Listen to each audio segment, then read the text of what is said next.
Daily, महिलाओं के लिए सबसे भरोसेमंद औषधि एवन टॉनिक।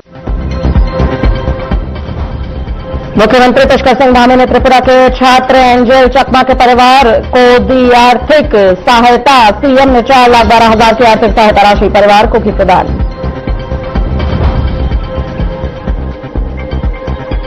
राज्य मंत्री बलवीर गुनियाल ने कहा, विभाग पहले 18 वर्षों से निष्क्रिय था, अब जड़ी बूटी उत्पादन बढ़ाने पर जोर, साथ ही रोजगार को बढ़ावा और पलायन रोकना है लक्ष्य। केंद्रीय मंत्री शिवराज और मुख्यमंत्री पुष्कर सिंह धामी ने चमोली में किसान दिवस पर 88,000 किसानों को 65.12 करोड़ रुपए की बीमा राशि प्रदान की। साथ ही क्लीन प्लांट सेंटर और घेरबाड़ योजना के लिए अतिरिक्त बजट की घोषणा। बीजेपी प्रदेश प्रवक्ता आनी पाठक ने कहा कि सीएम धामी का साफ संदेश है कि उत्तराखंड देवभूमि है, कालनेमी का भेष धारण कर परंपराओं को नुकसान पहुंचाने वालों पर सख्त कार्रवाई होगी।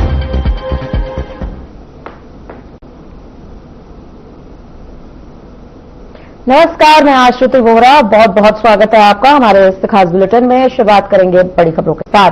उत्तराखंड के अल्मोड़ा जिले के सल्ट भिकियासैंण क्षेत्र में मंगलवार सुबह भिकियासैंण विनायक रोड पर द्वारहाट से रामनगर जा रही बस गहरी खाई में गिर गई। हादसे में 7 यात्रियों की मौके पर मौत हो गई और करीब 12 लोग गंभीर रूप से घायल बताए जा रहे हैं। बस में कुल 19 यात्री सवार थे। मृतकों में 4 पुरुष और 3 महिलाएं शामिल हैं। मौके पर पुलिस प्रशासन, एसडीआरएफ और आपदा प्रबंधन की टीम ने राहत एवं बचाव कार्य किया है। मुख्यमंत्री पुष्कर सिंह धामी ने दुख जताते हुए कहा, जिला प्रशासन को राहत और स्वास्थ्य अभियान तेजी से चलाने के निर्देश भी दिए हैं।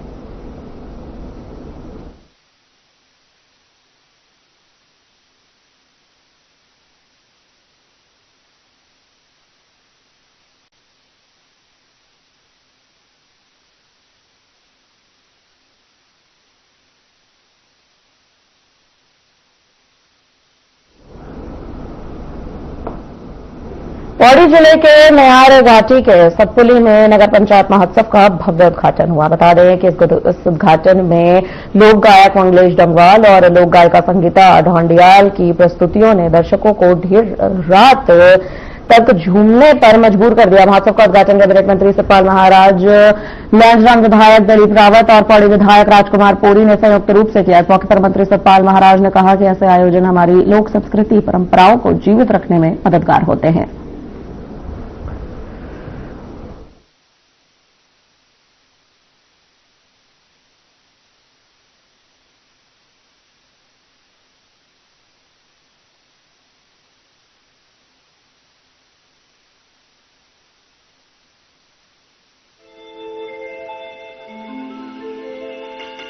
नयार घाटी पंचायत महोत्सव जो है यहाँ हो रहा है और इसमें लगभग 500 करोड़ से अधिक के 500 करोड़ 63,93,000 की योजनाओं का जो है कार्य इस समय चल रहा है। पूर्ण हो गई है, कुछ होने जा रही हैं।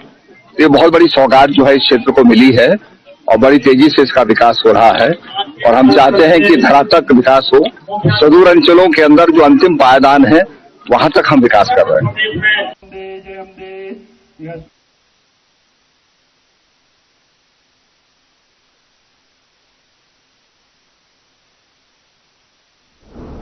इकतीस दिसंबर और नववर्ष पर मां पूर्णागिरी दर्शन को लेकर भारी संख्या में श्रद्धालुओं के पहुंचने की संभावनाएं जताई जा रही हैं, जिसको लेकर परिवहन विभाग के आरटीओ ने पूर्णागिरी मार्ग पर टैक्सी चालकों को आवश्यक निर्देश दिए हैं। उन्होंने भैरव मंदिर मुख्य मार्ग पर चालकों से बातचीत कर सावधानीपूर्वक वाहन चलाने, नशे में वाहन न चलाने और यातायात नियमों का पालन करने के भी निर्देश दिए।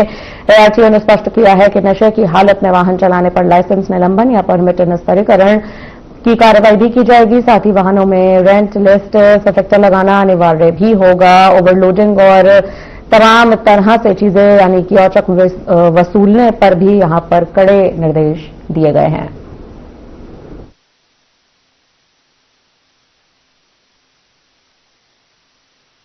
नशे में वाहन चलाने पर कड़ी कार्रवाई करने को भी कहा है। संभावना है तो इससे रिलेटेड अभी मैंने सारे जो यहाँ पे टैक्सी संचालक हैं, गाड़ी मालिक हैं, उनको कहा गया है, उनको निर्देशित किया गया है कि वाहनों में वो सबसे पहले तो आप जिसको भी श्रद्धालुओं को जब बैठाते हैं तो उनसे सौहार्दपूर्ण व्यवहार करें। इसके अलावा जो है उनसे जो किराया है निर्धारित किराया ही लें। निर्धारित किराए का पता कैसे चलेगा? एक किराया सूची जो फेयर लिस्ट होती है उसे चस्पा करें।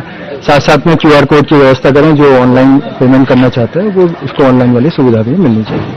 इसके अतिरिक्त वाहनों में ओवरलोडिंग ना करें। ओवरलोडिंग की दशा में डीएल सस्पेंशन की कार्रवाई की जाएगी और चालान किया जाएगा। इसके अतिरिक्त कुछ अभी शिकायत में सुनने में आ रहा था कि नशे में संचालन बिल्कुल भी अगर इस तरीके का कोई भी केस पाया जाता है तो मैंने अपना नंबर और जो हमारे TSI है उनका नंबर सर्कुलेट किया है। कोई भी ऐसा केस आता है तो आप मेरे को पर्सनली इन्फॉर्म करके बता सकते हैं और कल मेडिकल करा करके गाड़ी जब्त की जाएगी और वैधानिक कार्रवाई की जाएगी। यात्री के साथ अक्सर देखा जाता है कि अभद्र व्यवहार की घटनाएं कई सामने आती है, इसमें क्या कार्रवाई की जाएगी? बिल्कुल, अगर इस तरीके का कोई केस सामने आता है तो मेरा यही कहना है कि ये जो मेला है आपका और हमारा मेला है। जो हम जैसा मैसेज देना चाहेंगे बाहर वैसा मैसेज जाएगा कि आप बहुत अच्छा व्यवहार करेंगे तो बहुत अच्छे दर्शन हुए। लोग तारीफ करेंगे कि हम वहां गए थे तो बहुत हमें सुलभता से दर्शन हुए। तो यही है कि अगर कोई ऐसी सूचना मिलती है, कोई ऐसा व्यवहार की मुझे सूचना मिलती है तो इसमें परमिट सस्पेंशन के खिलाफ भी कार्रवाई की जाएगी और जो भी उसमें सुसंगत धाराओं में मुकदमा दर्ज होना होगा वो पुलिस प्रशासन करेगा। धन्यवाद।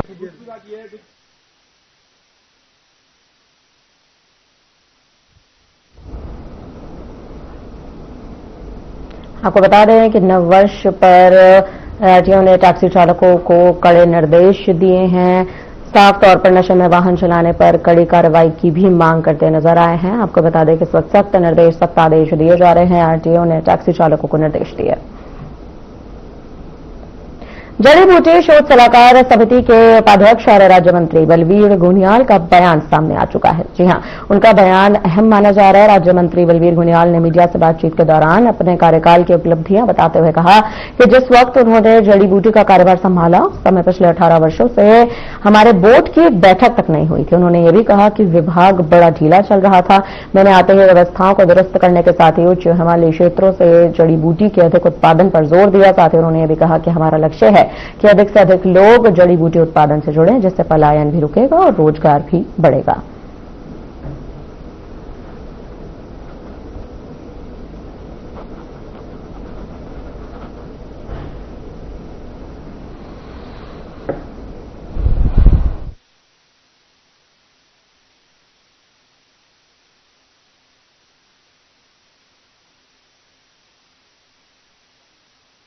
उसका कार्यभार ग्रहण किया तो पहले तो हुआ क्या कि हमारे यहाँ 18 वर्षों से हमारी बोर्ड की बैठक ही नहीं हुई थी और विभाग द्वारा ढीला चल रहा था। मैंने आते ही सारा तामझाम संभाला और हमारे यहाँ पर उच्च हिमालयी क्षेत्र जैसा हमारे यहाँ घेस है, वाण है, बलाण है, हमारा नंदा नगर घाट है। अभी कम से कम सबसे छोटा किसान 1.5 लाख 2 लाख के कुटके उगा रहा है। तो अभी माननीय हमारे मुख्यमंत्री पुष्कर सिंह धामी जी ने हमारे हिमनी और बलाण और घेस के लोगों को सम्मानित किया और मैं कोशिश कर रहा हूं कि हमारा जो ऊपर का जो क्षेत्र है विकासखंड देवाल, थराली, नारवगढ़, नंदा नगर घाट, जनपद चमोली का, मैं चाह रहा हूं कि अधिक से अधिक संख्या में लोग जड़ी बूटी से जुड़ें।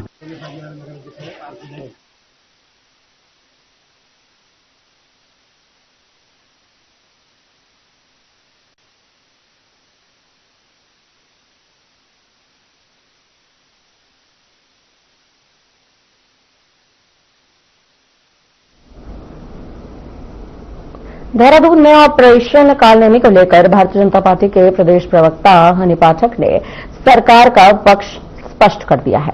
उन्होंने कहा कि उत्तराखंड देवभूमि है और यहां उसकी मर्यादा से कोई भी समझौता नहीं किया जाएगा। मुख्यमंत्री पुष्कर सिंह धामी पहले ही स्पष्ट कर चुके हैं कि पाखंडियों को बख्शा नहीं जाएगा। हनी पाठक ने यह भी कहा है कि सनातन संस्कृति अमर है, लेकिन कालनेमी का भेष धारण कर परंपराओं को नुकसान पहुंचाने वालों पर सख्त कार्रवाई होगी।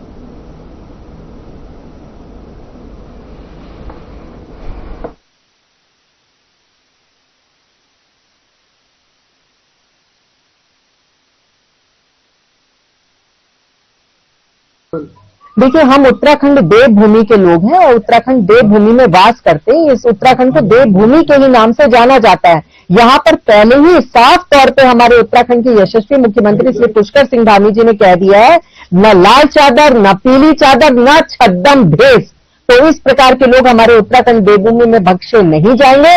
और एक बात हमें हमेशा याद रखनी चाहिए कि अमर है जो युगों से वो सनातन मिट नहीं सकता।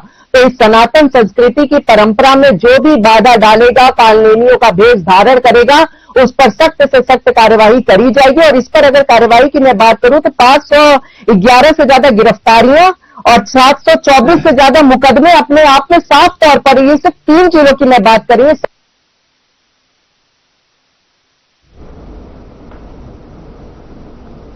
देहरादून में उत्तराखंड कांग्रेस एसपी विभाग के प्रदेश अध्यक्ष मदन लाल ने कांग्रेस भवन में पत्रकार वार्ता कर भारतीय जनता पार्टी पर तीखा हमला बोल दिया है। उन्होंने कहा है कि अंकिता भंडारी मामले में बीजेपी के पूर्व विधायक और उनकी पत्नी द्वारा दिए गए बयान में जाति और धर्म को जोड़ने का प्रयास किया गया है, जिसकी एसपी विभाग घोर निंदा करता है। मदन लाल का कहना है कि अपराध करने वाले व्यक्ति को उसकी जाति या धर्म उसका नहीं होता और ऐसे बयानों से समाज में गलत संदेश भी पहुंचता है।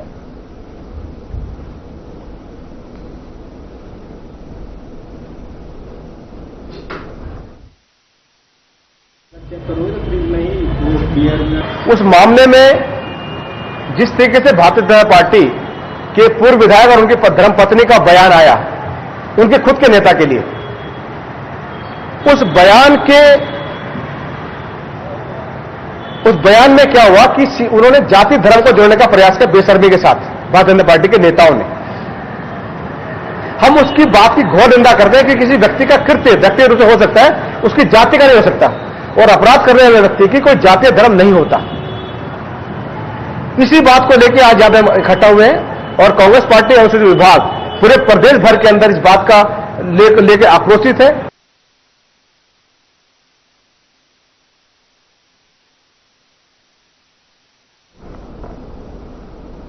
देहरादून में नई तकनीक से बनाई गई कथित आपत्तिजनक वीडियो को लेकर सियासी माहौल गर्मा चुका है। जी हां, आपको बता दें कि पूर्व मुख्यमंत्री हरीश रावत के बाद अब कांग्रेस प्रदेश अध्यक्ष गणेश गोदियाल का नाम भी इस मामले में सामने आया है। सोशल मीडिया पर वायरल वीडियो को फर्जी बताते हुए गणेश गोदियाल ने एसपी सिटी देहरादून से मुलाकात कर शिकायत दर्ज कराई, सख्त कार्रवाई की मांग भी उठाई। गोदियाल ने कहा कि यह वीडियो उनकी छवि खराब करने की साजिश है।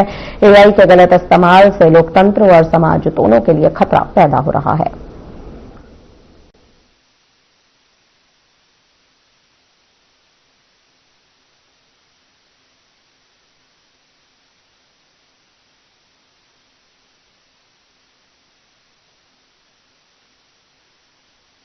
उसमें उनके द्वारा आरोप यह लगाया गया कि कोई एआई के द्वारा जनरेटेड उनका वीडियो है जिसमें कि उनके संबंध में कुछ आपत्तिजनक बातें कही गई हैं। तो वो ज्ञापन मेरे द्वारा उनको रिसीव कर लिया गया है और जल्दी ही इसमें जो भी विधि सम्मत और जो विधि संगत कार्रवाई है वो जल्दी इसमें की जाएगी। शिकायत दी है और वो शिकायत मैंने इस रूप में दी है कि एक धाकड़ धामी पेज और एक वसूली अभियान मोर्चा पेज, ये 2 पेज हैं जो आपस में लिंक हैं 1 नंबर से, उनसे मेरे खिलाफ अनर्गल बातें फैलाई जा रही है। इससे मेरी धार्मिक भावना भी आहत हुई, क्योंकि मुझे धर्म के प्रति विमुखता वाला एक मेरा रोल दिखाया गया, जिसमें मेरी छवि इस प्रकार की दिखाई गई कि जैसे मुझे अपने धर्म पर कोई वो हो। तो मैं समझता हूं कि इसकी शिकायत होनी चाहिए। अरे मैडम, आपकी पारिवारिक स्टोरी हिट नहीं कर रही, लोग बस मजे ले रहे हैं। तो क्या करूं भाई साहब? अब अंकिता का नाम फिर से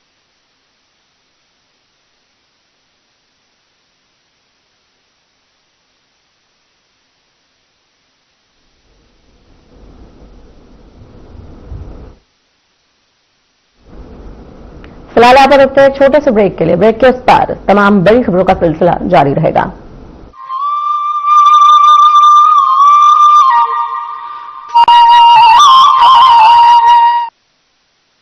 कुछ लोग खाते पीते तो बहुत बढ़िया है, पर फिर भी उनकी सेहत नहीं बनती। पिचके हुए गाल हैं, हड्डियां निकली हुई हैं, पैंटें ढीली हैं, कपड़े जचते नहीं, कोई पर्सनैलिटी नहीं।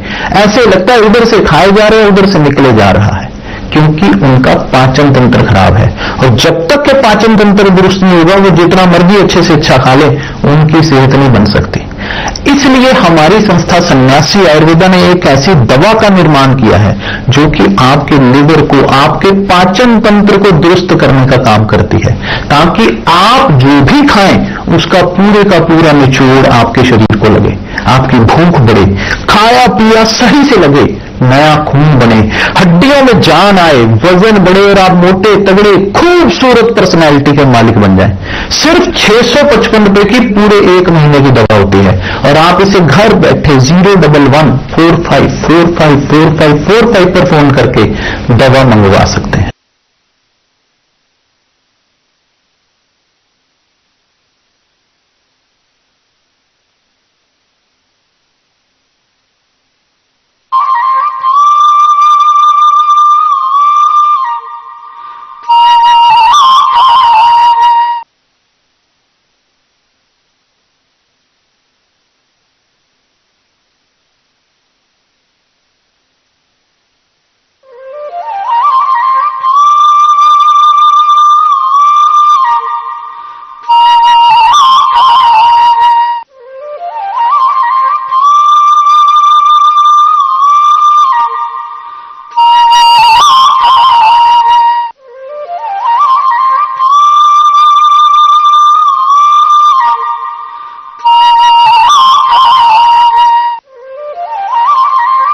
ब्रेक के बाद एक बार फिर आपका स्वागत है। बढ़ते हैं खबरों में आगे। खबर देहरादून से है। देहरादून में त्रिपुरा निवासी दिवंगत छात्र एंजल चकमा हत्या के मामले में पुलिस की जांच अब लगातार जारी है, तो वहीं एसएसपी देहरादून अजय सिंह का यह कहना है कि अभी तक की पूरी जांच में हेट स्पीच जैसी कोई भी बात सामने नहीं आई है, परंतु पुलिस लगातार जांच कर रही है, जिसमें कई आरोपियों की गिरफ्तारी कर दी जा चुकी है। बता दें कि एक जो छात्र है वो उसी राज्य का है, बाकी जो अन्य छात्र हैं वो फरार आरोपी हैं। उसकी तलाश में पुलिस लगातार दबिश देने का काम भी कर रही है।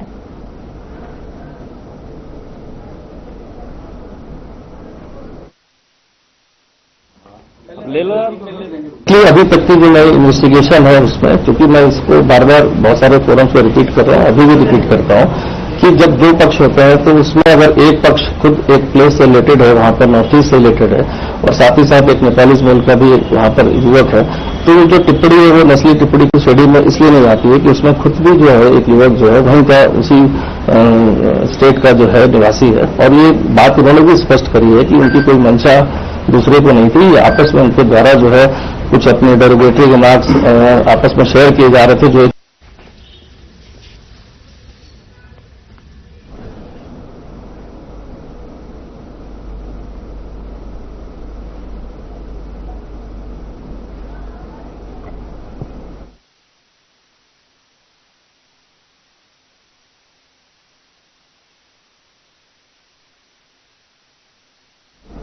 खबर अल्मोड़ा से है। अल्मोड़ा जिले में मंगलवार सुबह दर्दनाक सड़क हादसा हो गया। यात्रियों से भरी बस सोनार विनायक रोड पर सिरापानी के पास गहरी खाई में गिर गई। पुलिस और प्रशासन के मुताबिक इस हादसे में 6 से 7 लोगों की मौत हो चुकी है। कई यात्री घायल बताए जा रहे हैं। दुर्घटना भतरौज खान थाना क्षेत्र में सुबह 8:30 से 9 बजे के बीच हुई। आपको बता दें, इस पूरी घटना में पुलिस और प्रशासन की टीम मौके पर पहुंच चुकी है। बस में कुल कितने यात्री सवार थे, इसकी जानकारी अभी तक नहीं मिल पाई है।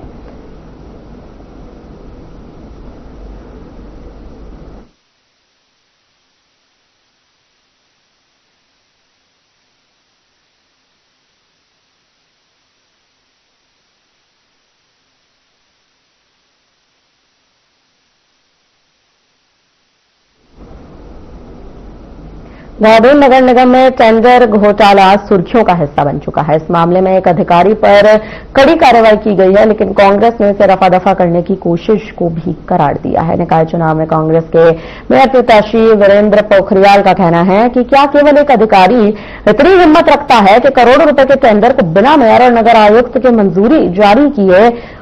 उन्होंने अपने उच्च स्तर पर इसकी जांच की मांग भी कर दी है। फिलहाल अब यह मामला जो है लगातार सुर्खियों का हिस्सा बन चुका है।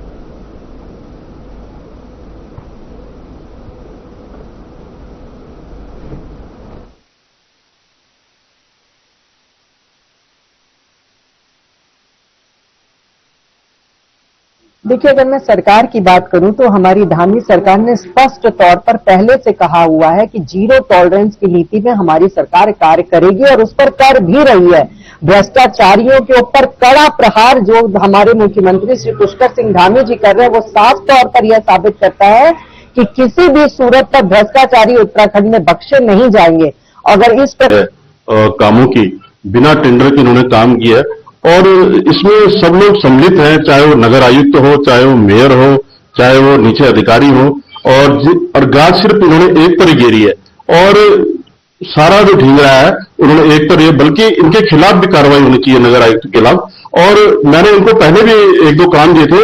और स्मार्ट सिटी के नाम पर सहकारी बाजार में आज भी गंदा नाला बह रहा है, सीवर का पानी बह रहा है और इनके कानून पर रूह नहीं रेंग रही है।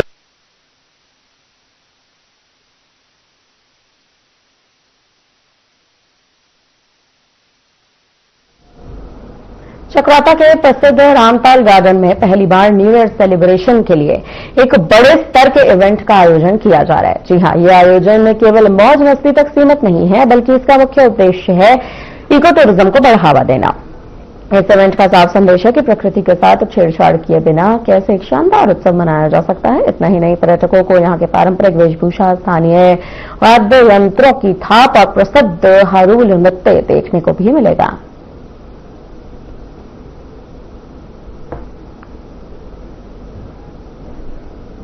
वियतनाम में है और जगह जगह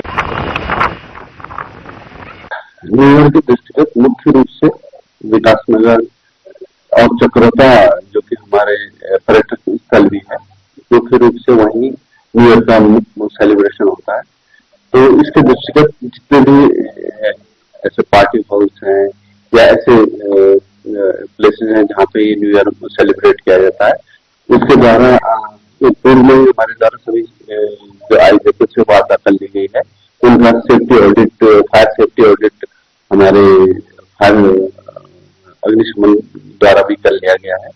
इसके अतिरिक्त हमारे द्वारा ये भी व्यवस्था की जा रही है कि वहाँ पर पर्याप्त मात्रा में पुलिस बल रहे, जैसे कि हमारा जो सैया बाजार है वहां से होते हुए काफी मात्रा में पर्यटक जाते हैं, तो यातायात निर्बाध रूप से चलता रहे। मैं आप सभी मीडिया वालों का बहुत आभारी हूं कि आप लोग यहाँ पे आए, हमारी समस्याएं समझी। जैसा कि आप इस साल देख सकते हैं कि ना तो बरसात हुई है ना ही बर्फ पड़ी है, जिसकी वजह से टूरिज्म काफी प्रभावित हुआ है। लोगों का आना बहुत कम हो गया है। पहले जैसे मसूरी चक्राता में बर्फ गिरती थी तो लोग काफी घूमने आते थे यहाँ पे, लेकिन इस साल ऊंची चोटियों पे भी बर्फ नहीं पड़ी है। जैसा कि अभी तक केदारनाथ तक में नहीं बर्फ पड़ी है, जो कि नवंबर दिसंबर में 100% पड़ी जाती थी। तो इसकी वजह से हमारा टूरिज्म काफी अफेक्ट हुआ है। लेकिन हमने एक कोशिश करी है छोटी सी टूरिज्म को बढ़ावा देने के लिए कि हमने अपने यहाँ पे एक फेस्ट ऑर्गेनाइज कराया है, जिसका अप्रॉक्स हम एस्टिमेट लगा रहे हैं 500 to 600 जो लोग आएंगे। चक्राता एक इवेंट में कराने जा रहा हूँ जो नया साल का इवेंट है। हालांकि ये तो इवेंट मात्र है, लेकिन मेरा मकसद यहाँ को टूरिज्म को बढ़ावा देना और इसको जो चीजें यहाँ पर अनएक्सप्लोर उसको लोग आके एक्सप्लोर करें। बहुत प्राकृतिक में बहुत खूबसूरती है यहाँ पर, आपको एक स्वच्छ वातावरण की प्राप्ति होगी। कोई भी यहाँ पर आता है तो 100% मैं गारंटी देता हूँ कि वो यहाँ पर एक बहुत अच्छी अनफॉर्गेटेबल मेमोरी के साथ वापस जाएगा। जिंदगी भर याद करेगा कि मैं चक्राता जैसी प्लेस में गया और मुझे वहां नया साल मनाने का मौका मिला। मेरा मेन मकसद यही है, इसको कराना। देखिए, मैं बताता हूँ कि हमारे उत्तराखंड आपको पता है देवभूमि है, प्रकृति से भरपूर है और बहुत अच्छी अच्छी डेस्टिनेशन यहाँ पर आई है। फिलहाल के लिए हमारी तरफ से इस बुलेटिन में इतना ही। मुझे दीजिए इजाजत। नमस्कार।